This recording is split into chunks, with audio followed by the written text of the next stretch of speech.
पंढरपुरात पुंडलिक मंदिराला सोन्याचा कळस. विजया कोकाटे पाटील यांच्या इच्छेवरून मुलगा आणि सुनेने बसवला सोन्याचा कळस. देहू आळंदी मुक्ताईनगर नंतर कोकाटे पाटील यांनी दिला पंढरपुरात सोन्याचा कळस. पंढरपुरातील चंद्रभागेच्या काठावर असणाऱ्या भक्त पुंडलिक मंदिराला आज सोन्याचा कळस चढवण्यात आला. श्रीमती विजया कोकाटे पाटील यांच्या इच्छेवरून पुंडलिक मंदिराला सोन्याचा कळस बसवण्यात आला.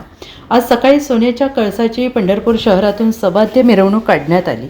त्यानंतर डॉक्टर सुशांत आणि अनुजा कोकाटे पाटील यांनी विधिवत पूजा करून पुंडलिक मंदिराला सोन्याचा कळस चढवला. या कळसावर किती सोने आहे याबाबत मात्र कोकाटे पाटील या परिवाराने गुप्तता पाळली आहे. यापूर्वी विजया कोकाटे पाटील यांनी देहू आळंदी मुक्ताईनगर अशा ठिकाणच्या मंदिरांमधील देवतांना सोन्याचे कळस दिले आहेत. यामध्ये आता भक्त पुंडलिक मंदिराला सोन्याचा कळस चढवण्यात आला आहे.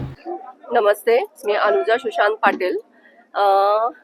आज हा योग आला की पुंडलिक महाराज यांचा कळस आम्ही आमच्या हस्ते सोन्याचा कळस बसवला आहे.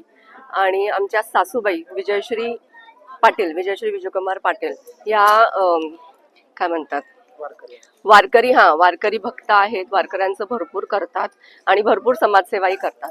तर त्यांच्या इच्छेनुसार आज आम्ही सोन्याचा कळस इथे बसवला आहे. ह्याच्या आधीही आमच्या मम्मींनी आईसाहेबांनी देहूला सोन्याचा कळस केला आहे. त्याच्यानंतर आळंदीला पण केला आहे, मुक्ताईला पण केलेला आहे. सो त्यांच्या पुण्याईमुळे आम्हालाही आज पुण्याई लागली आहे आणि आभार मानते. साधारण काय सोन्याचं म्हणजे किती वजनाचा कळस आहे ते आम्हाला काही सांगता येणार नाही. किती वजन ते आमच्या आईला सगळं माहिती आहे, पण आम्ही काय नाही असं काही हे सांगता येणार नाही. पण काय योग्य असेल ते माहित नाही. पण आम्ही एक डोनेट केलेलं आहे आणि मंदिराची सेवा म्हणून आपण हे सगळं केलेलं आहे. Bureau report SVN Marathi, Pandharpur.